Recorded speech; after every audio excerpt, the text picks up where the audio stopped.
Thank you to everyone for coming to our November Michigan Financial Wellness Network coffee chat. We have a very full agenda with a lot of exciting information, a lot of updates to share.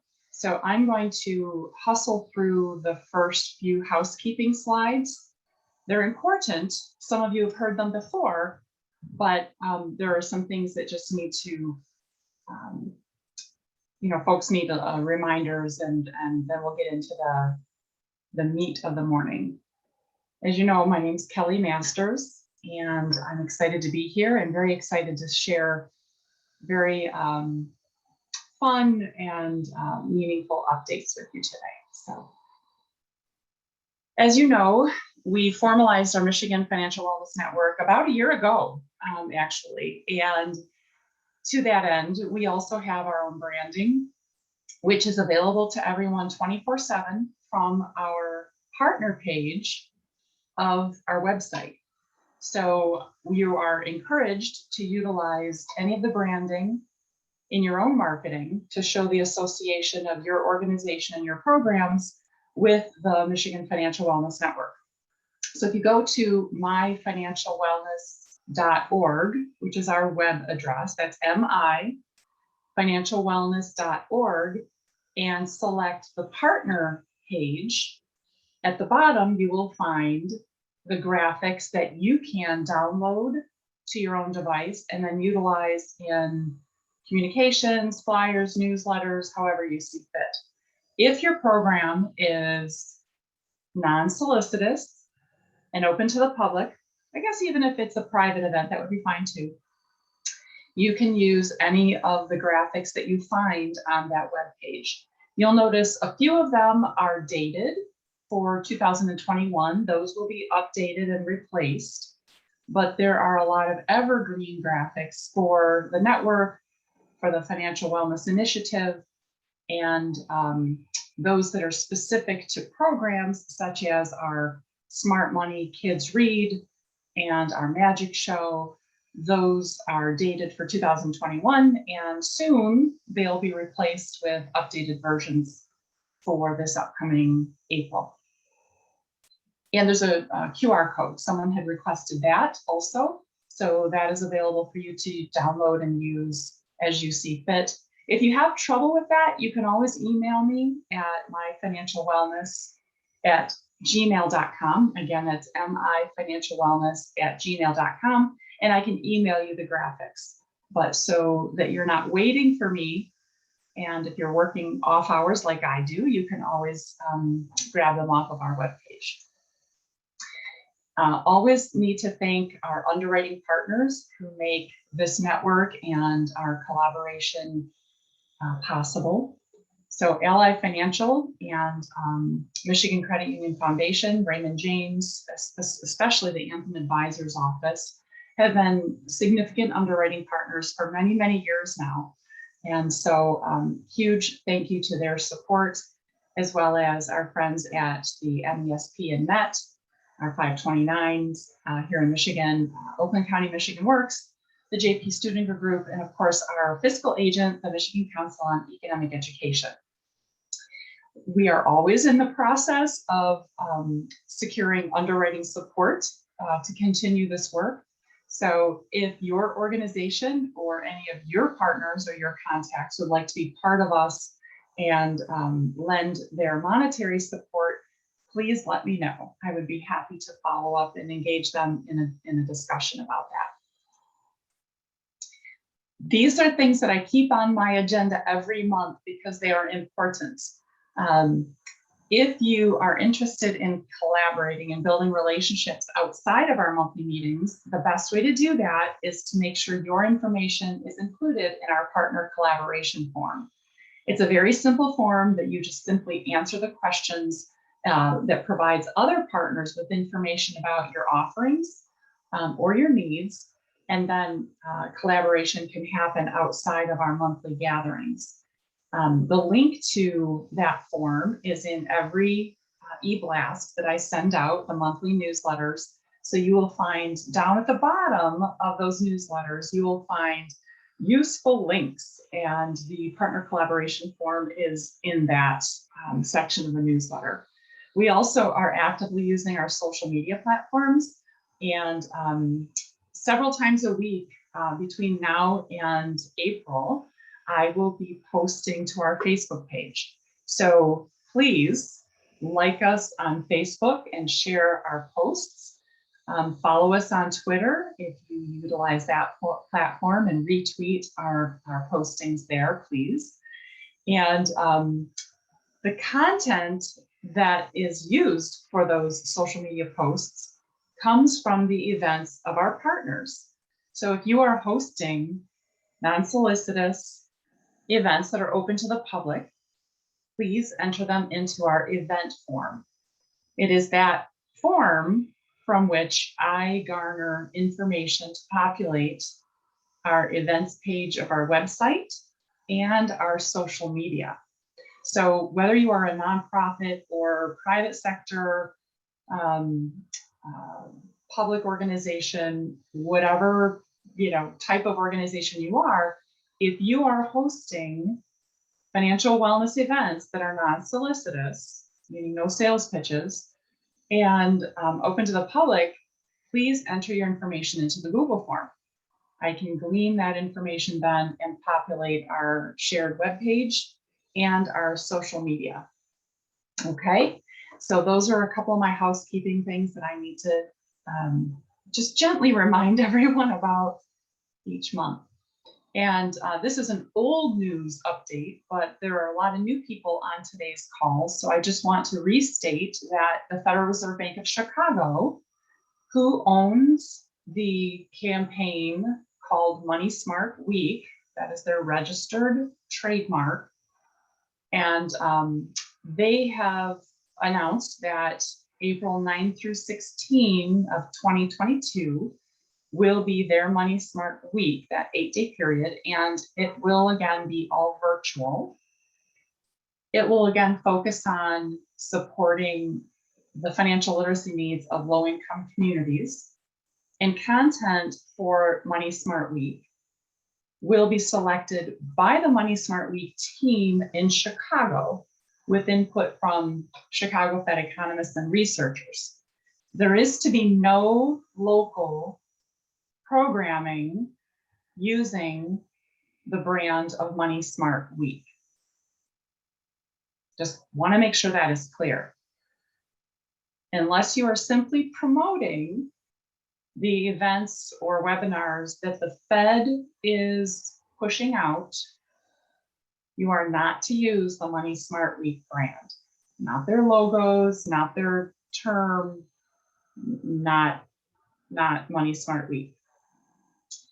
The Fed will be selecting presenters from nonprofit organizations, government entities, or educational institutions for their Money Smart Week offerings during that 8-day period. You notice that that companies, for-profit organizations, are not in that mix. So if any of you have suggestions or ideas about topics or speakers, and you would like that to be raised up to the team in Chicago, you're more than welcome to email me those suggestions, and I will be sure to pass them along to the Money Smart Week team in Chicago. Again, unless you are simply promoting the programs that the Federal Reserve Bank is pushing out, we are not to use the Money Smart Week brand. All right, a few highlights from this past year and things that are also in the works for 2022. You've heard me talk about the Michigan State University Extension contests for youth. There are 2 of them.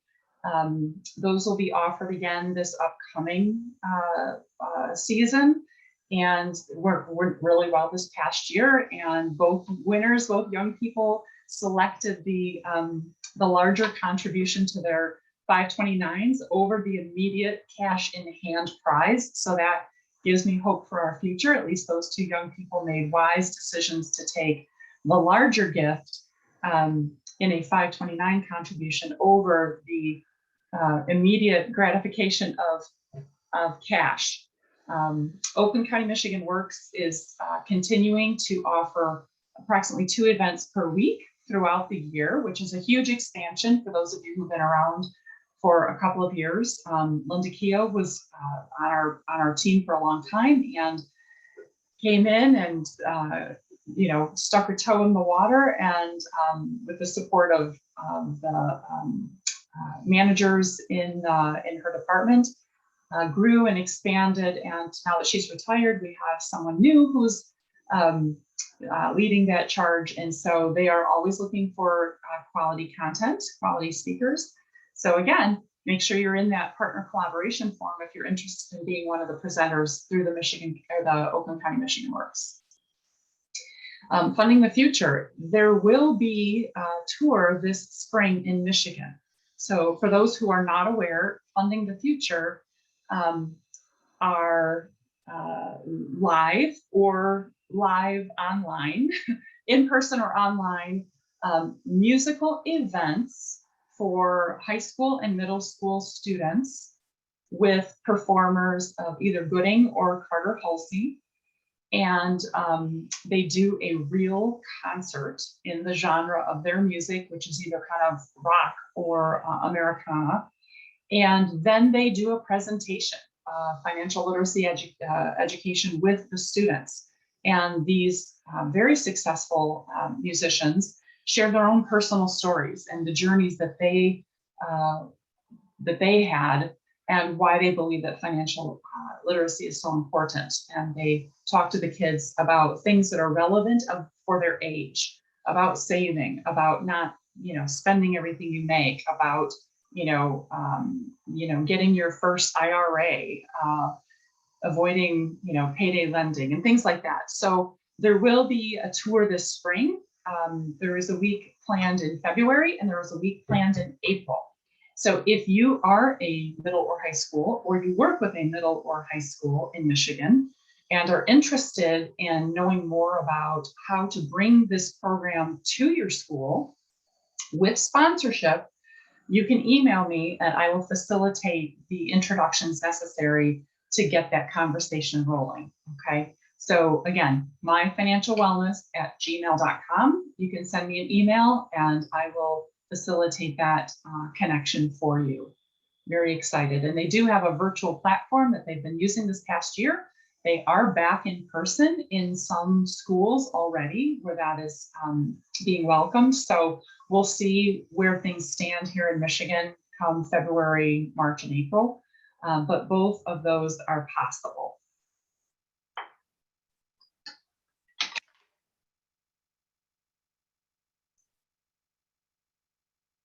Okay, additional highlights and then status updates. So our Smart Money Magic show, because of the public health concerns, we did produce the magic show that we had done for a few years in person as an assembly model. We did produce those, we digitized them and made 9 5-minute segments available to educators across Michigan and actually Charlotte, the other market that Ally is heavily integrated in. And we had over 160 educators that participated in utilizing those digital segments. And so we believe this past year, we touched conservatively, we can estimate about 12,000 students with either 1 or 9 of those segments. And we're excited this year to be in conversation about possibly producing a brand new production with a different storyline, a different theme, still offering it digitally, probably, instead of the in-person assembly model, or maybe a hybrid, I'm not sure. But we're in conversation about what this new show will entail and the character in the show. And I don't know how many segments it will be yet, but just wanted folks to know that for low-income elementary schools, and this show is typically good for K through 5, K through 6, The sweet spot really being probably second, third, fourth grade. But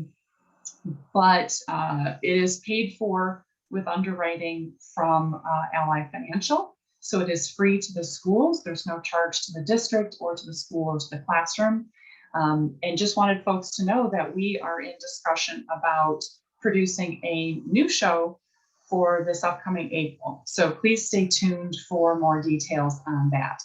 And one of the benefits of having the digitized version as opposed to the in-person assembly model is that teachers really appreciated the flexibility.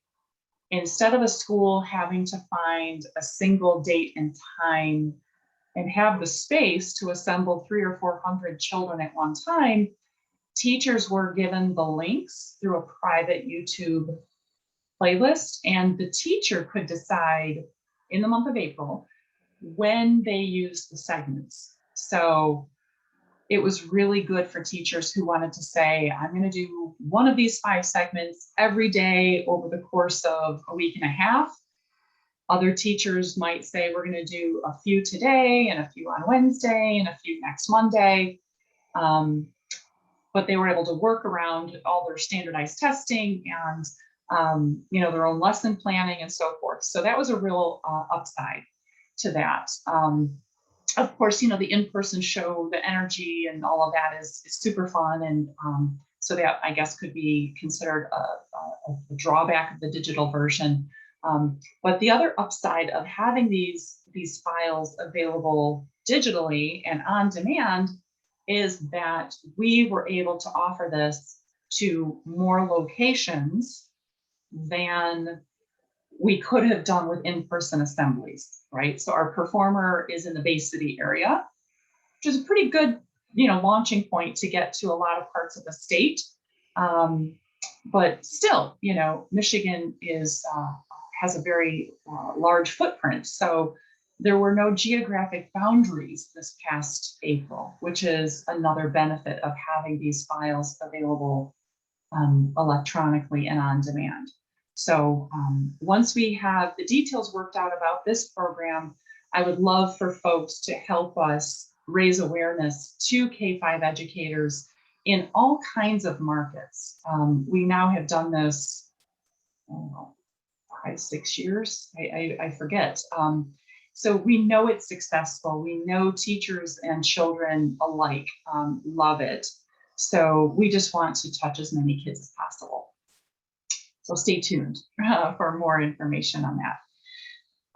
Another exciting announcement for today is the selection of our 2022 Smart Money Kids Read.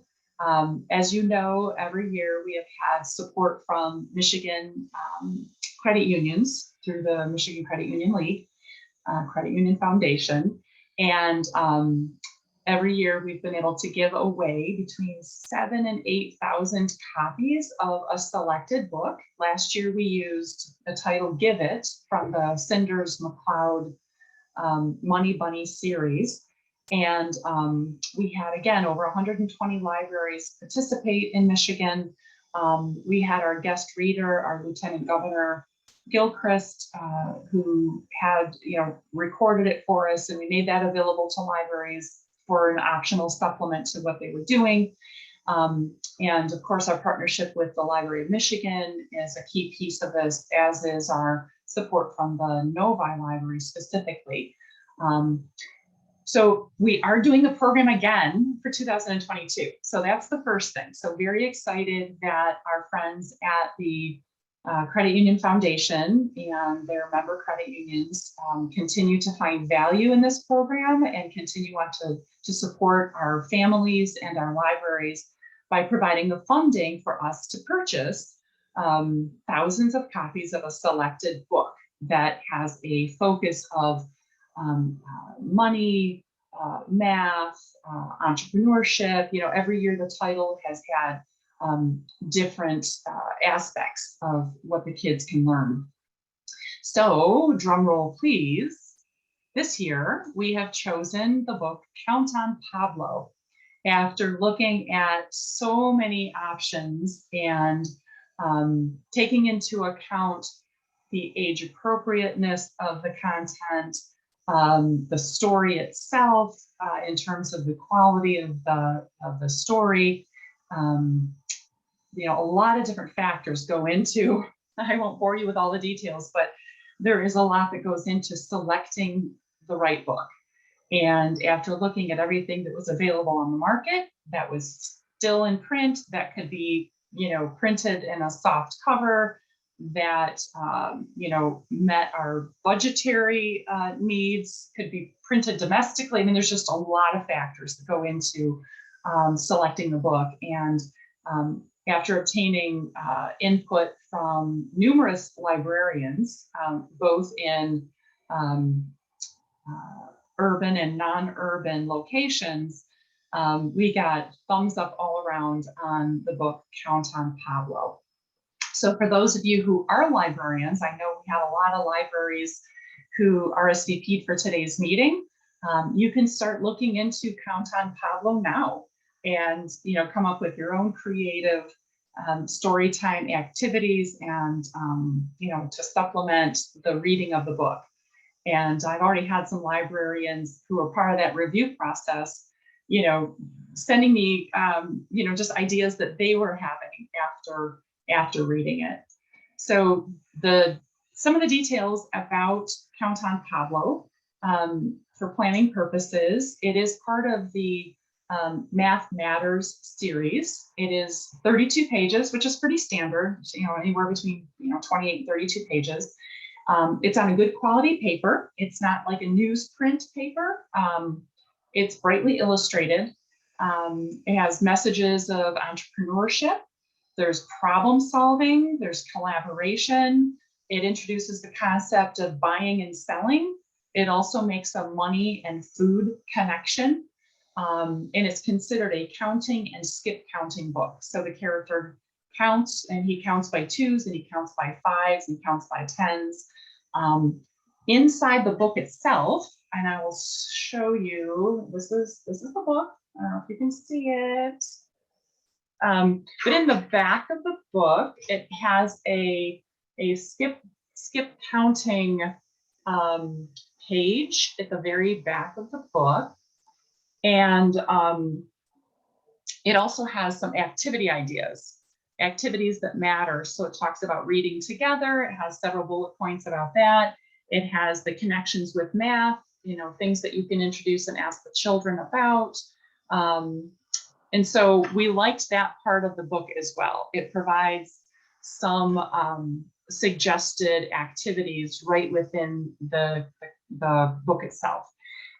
In addition to that, however, I'm working with the publisher to design a printable sheet. Librarians love their printables. So the printable might include things like pictures of money, right? So the librarians could have kids color the money, cut them out, paste them onto something else, however you choose, you know, penny, nickel, dime, quarter, dollar bill. We're also thinking about taking the items that Pablo counts in the book and including those on a printable. So for example, he ties two onions together and they sell onions by the pair. So perhaps there might be an image of, you know, two onions tied together. And then the idea that we have, someone else mentioned that this is not at all a bilingual book. So don't think that it is. It is in English. It is Pablo and his abuela that are the two characters in the story. And so we were thinking that with those items that we put on the printable, perhaps we include the word for that item in Spanish. So for example, he picks limes off of the tree. So he has to count up to 20 limes. He washes and ties the onions in pairs. So we could see, including a Spanish word for that. Then he has to organize the peppers, the green peppers or bell peppers, I'm not sure, by fives. So those are in baskets of 5. So maybe we put that in Spanish. And then tomatoes are in baskets of 10 and so forth. So we have some ideas for a printable that we could then email out to participating librarians, appoint people who are doing the storytime activities in each of those participating libraries. So we're working on an additional collateral piece that we should have available digitally to send out once we know who's participating. And so there will be a listserv that comes out from the Library of Michigan. Once I have the form built, that's one of the next things on my to-do list. Now that we have the title selected, embedded, we have the books ordered, we have our room reserved for the packing and all of that. So that timeline is we're expecting to receive our bulk shipment on March 3rd. We will pack, sort, and label those packages to go out to participating libraries on March 4th. And then on Monday, March 7th, those boxes, those individual requests will go on the interlibrary delivery trucks so that librarians should have their books at least 2 weeks before their possible story times. So we're looking at story times during Financial Literacy Month, April 1 through 30. So next steps are I need to draft and create the Google form that librarians will be allowed to request copies of the book for their use. So that will be coming, and then we'll send out a listserv. So if you're a credit union, let's say, on the call, and you work with libraries, we will keep you apprised of when this is happening. So libraries do need to make the request, but if you work with libraries who are not perhaps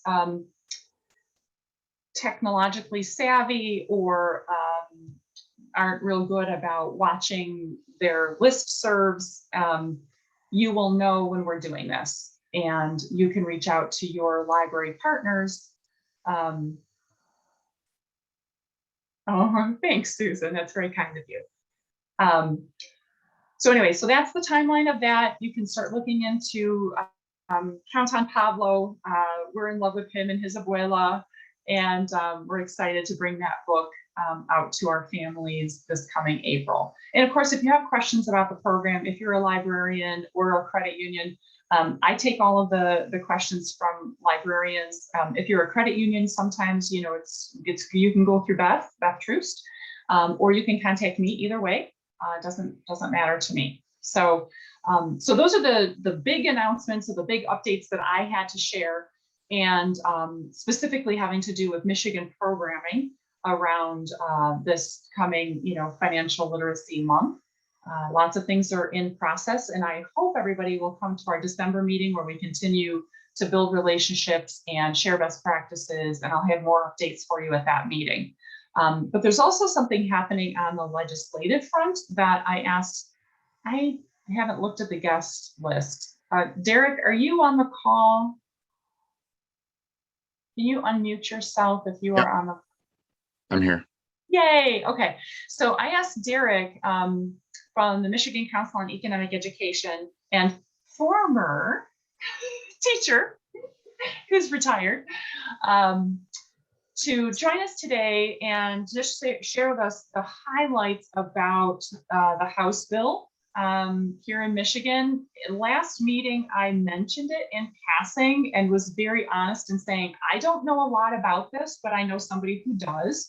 And so I brought him into the meeting today. So Derek, I'm going to just turn it over to you and ask you to give us the Cliff Notes version, like you said in your notes, in English. Okay. First of all, welcome. Thank you everybody for joining today. Boy, if you want to learn about government, just spend about a half hour learning about this bill and all the kind of drama behind it. It's a little bit hard to get your mind around because in most states around the country, the Democrats and Republicans are kind of flip-flopped on bills like this. So first of all, what House Bill 5190 is. You can, Google it really quickly and read the text of it, but it's really just one line. It would make personal finance class a guarantee for graduation for all Michigan high school students. But since we have 18 credit hours required for the Michigan Merit curriculum, you can't just add 0.5 somewhere without taking 0.5 away from somewhere else. So where do we take a semester from? And what this bill does is take it from world language requirement. So currently, out of those 18 credits, 2 of those 18 credits have to be world language. So 4 semesters of world language. Now, I want you to know that there's only 2 states that have that heavy of a world language requirement. So Michigan, I believe the other one is Louisiana, and Washington, D.C. I'm not going to refer to that as a state, but just another entity that has a 2 credit 2-year graduation requirement for world language. So basically, this bill has some other little technical things with it, but as far as what we're concerned about, it would make personal finance a guarantee for graduation.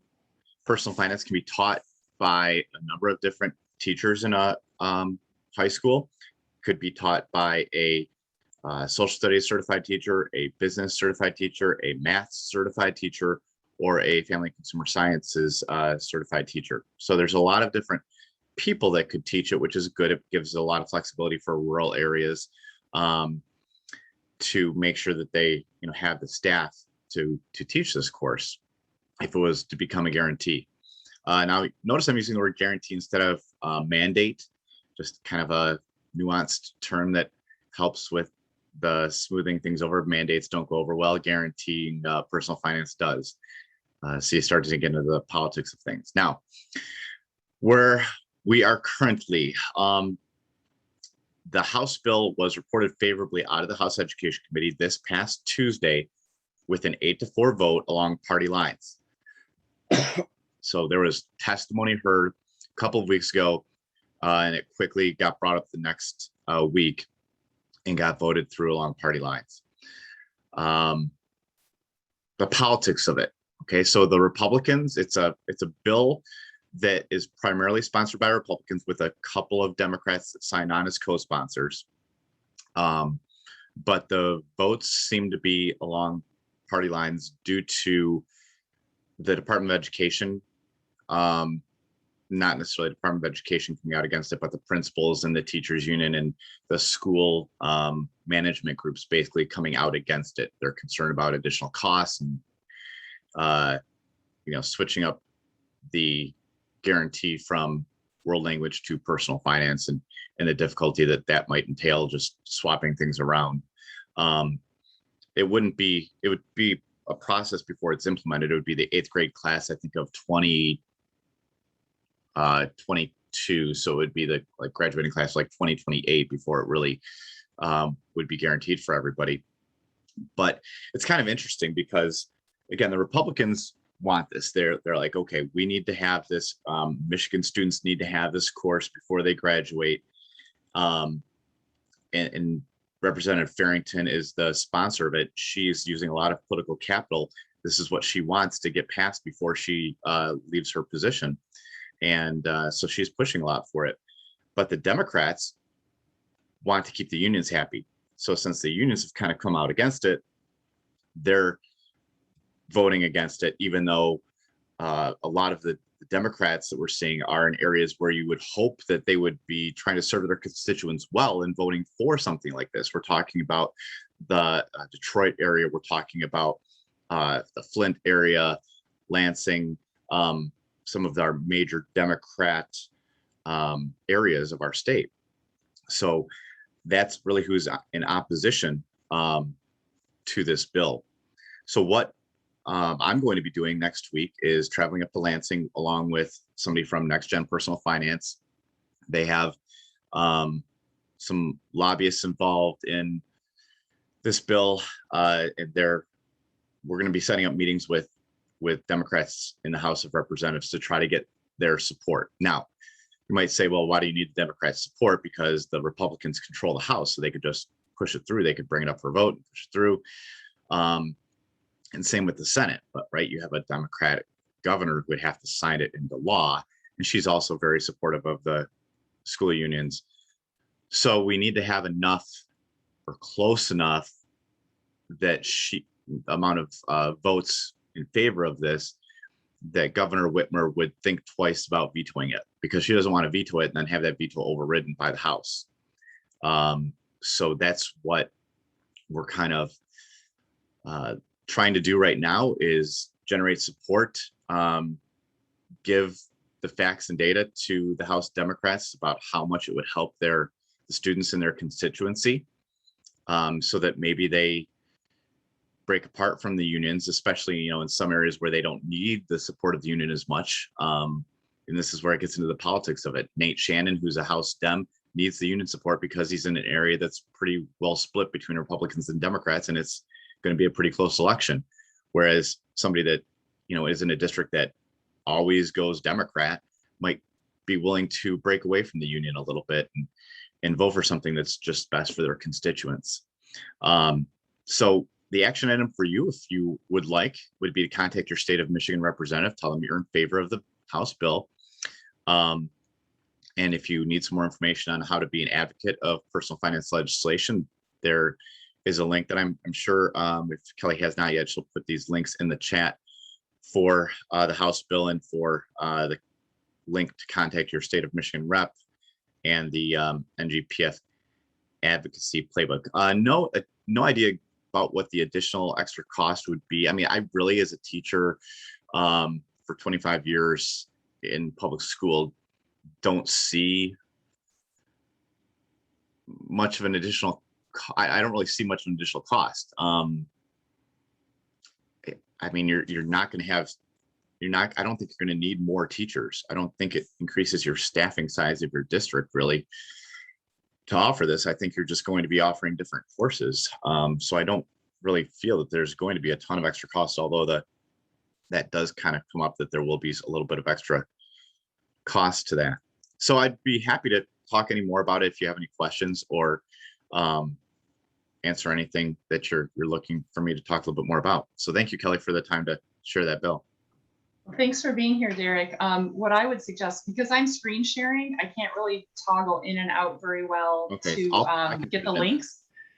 So if you would add the links into the chat, that would be fantastic. When I send out the next e-newsletter, I will include the links in that. But for people who are here today, if you could plop those links in, Derek, I would appreciate it. I'll do that right now. Awesome. Thank you. And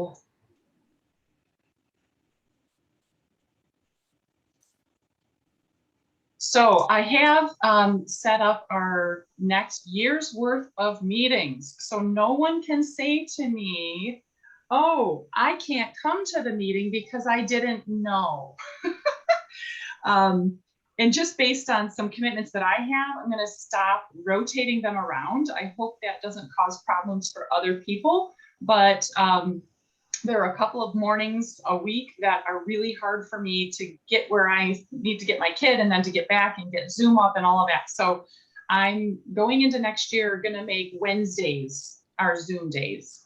And hopefully there aren't too many folks who can't do Wednesdays consistently. But we will continue to record, so you can always watch things on demand. So our next meeting is going to be December 8th. Please be here. I know it's getting into the holiday season, but we have a lot to share, a lot to do, a lot of good things happening. And then the dates for next year are published. They are in the e-newsletter, so you can plop them right into your calendar. I've also worked ahead by, I want to say 6 months, so that the link for you to register for those Zoom meetings, you don't have to wait. You don't have to wait for me to send out that month's news blast. You can put those registration links into your, whatever you use, your calendar, your Google, whatever. So trying to do our meetings early in the month, except when there's a conflict with some, standing holiday or other things. So you'll see January 12th, February 9th, March 2nd, April 6th, so on and so forth. I have put those calendars on, or those meeting dates on my calendar and have Zooms set up for those dates. So please put those on your calendar. And at this point, we have time in our meeting to answer questions, or we can use this time to do some networking and partner exchange. So I'm going to say first, if you have a question about something that was shared today, go ahead and unmute yourself and you can ask the question, whether it's of me or Derek.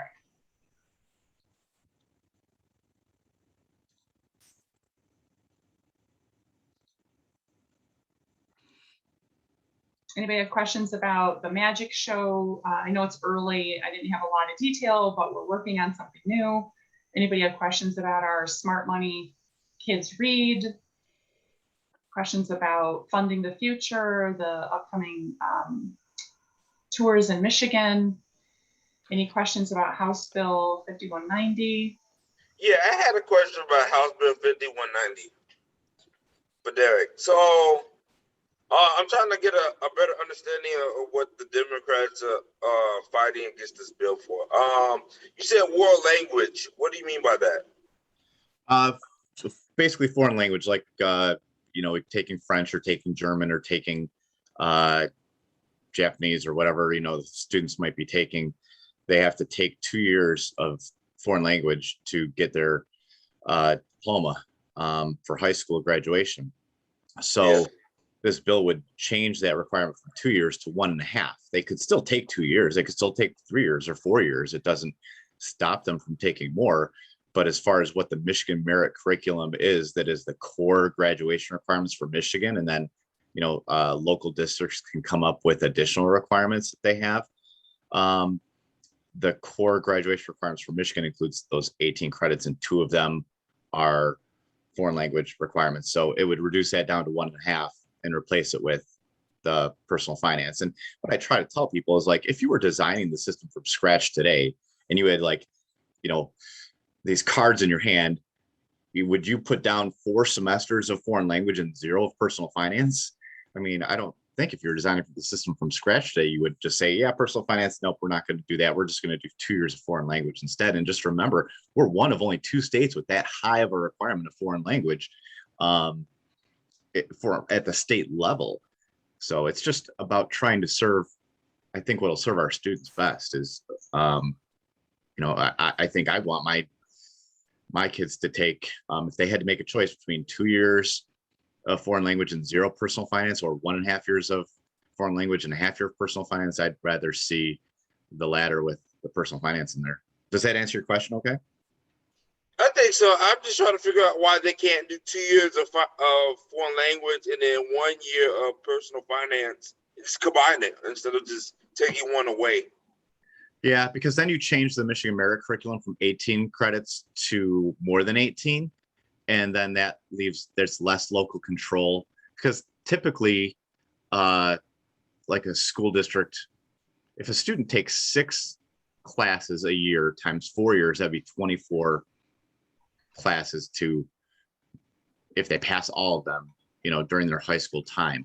And so 18 of those 24 are required that, student has no choice over in their, I guess, scheduling process. So if you put it to 18.5, now you're eating away at that kind of local or personal control over the schedule. And that's not going to be popular. And it starts to get into some issues with CTE and some other like special programs. So, I mean, it's a little hard to build in some flexibility.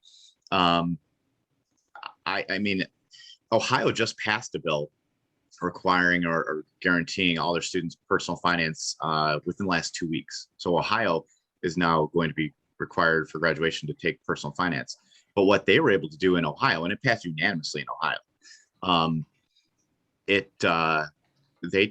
they took away one of the electives. So they were able to just kind of take away one of the electives, and there was no real enemy that you were kind of taking away from. But here in Michigan, we do have an enemy, right? It's world language. You're taking something away from them. Now, surprisingly enough, the world language groups have not really come out against this. We haven't heard much from them. It's more so just the school management associations and unions and groups like that. So, why are the Dems against it? The Dems, from what I can gather right now, and I'll know more in a week, but what I can gather right now, it's because the unions and school management groups are against it, because they're pretty much against most any change. And so the Democrats are just kind of going in line with those special interest groups right now. Okay, thank you. You're welcome.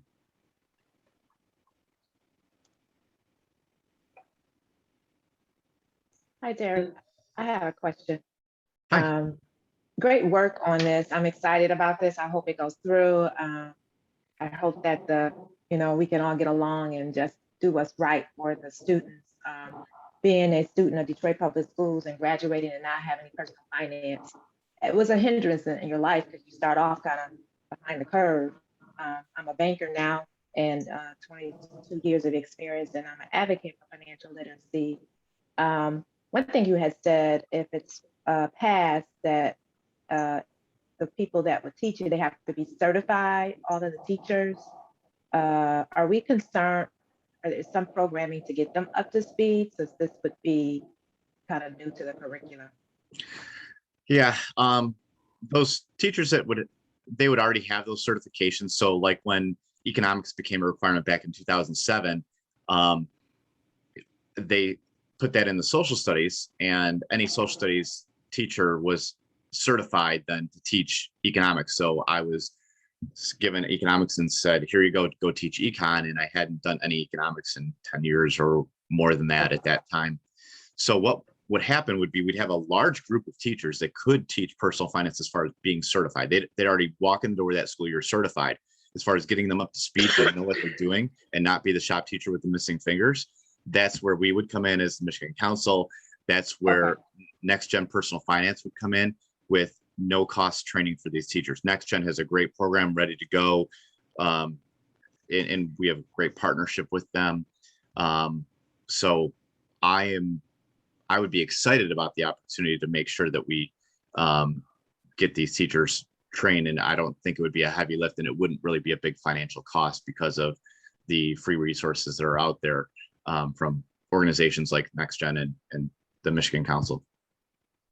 Okay, thank you.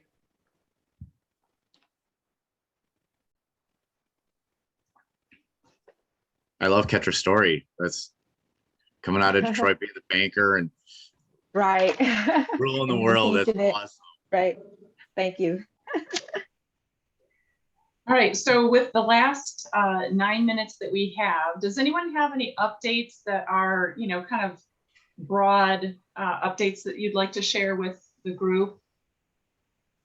I'm not sure that we have time to go around the room, but if anyone has anything that you think would be of value to partners on the call, this would be a good time to share that. If you're looking for help promoting a program that you're doing, or if you're looking for, if you need something.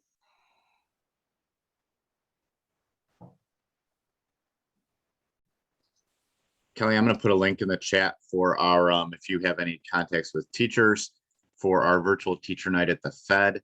That the Federal Reserve isn't hosting any programs until possibly April of 2022, and that's still a question mark. So we're virtual with our teacher night at the Fed program, which is next Wednesday, November 10th, from 4:30 to 6:30 for any teachers who might be interested to learn more about inflation and just resources to help teach economics and personal finance. And I'm sure we'll talk about this bill a little bit there as well. So just wanted to share that link in the chat if you know teachers. Yeah. Cool. And they get continuing education credit toward their certification by attending. They'll get 2 credits toward their 30 that they are required to get every year. Awesome. Okay. Any other comments or questions? Again, want to encourage people to submit events that you have planned so that we can include them on our website. You'll see if you go to our webpage to the programs and events page, it's pretty robust, but it is really programming that's coming from really four different organizations who are just doing a lot. We have things in there from MSU Extension, Oakland County, Michigan Works, Wayne Metro, Community Action Agency, the folks at MESP and MET. I think those are the ones that right now I have event information for. And so those are the ones that I'm using in social media as well. Yes, so, okay, so Lori took my plant. I was kind of giving her the opening there. We do have this program that Lori just included in the chat, the 4-H Financial Fitness and Fun for youth 12 to 19. It is on our website, and I also am including it in our social media because I have the information. But if anyone works with youth of that age, there's a link that Lori provided in the chat, or after the Zoom today, you can always go to myfinancialwellness.org, and we have all the information there about that program, as well as another one that you guys are offering, and all the events that I'm aware of from the other organizations that I mentioned. So if you are hosting something that is either in person or online and you want me to help promote it, be sure to get me the details. Lori says we'll be offering it again in 2022, the same series starting in February or March. Awesome. Well, keep us posted and I can help push it out.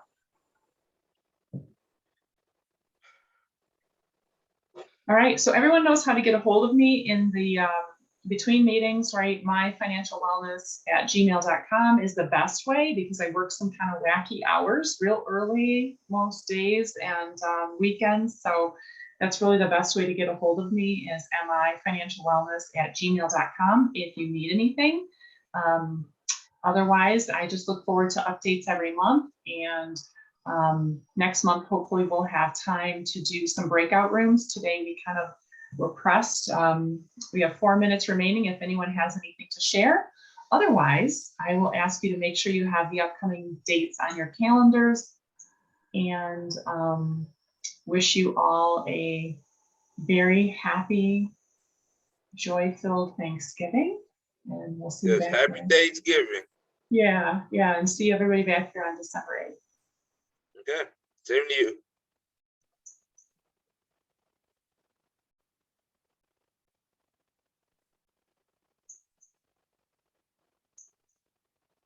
All right, thanks everyone for being here, and Michigan Financial Wellness Network Coffee Chat November 2021 is adjourned. We'll see you on December 8th.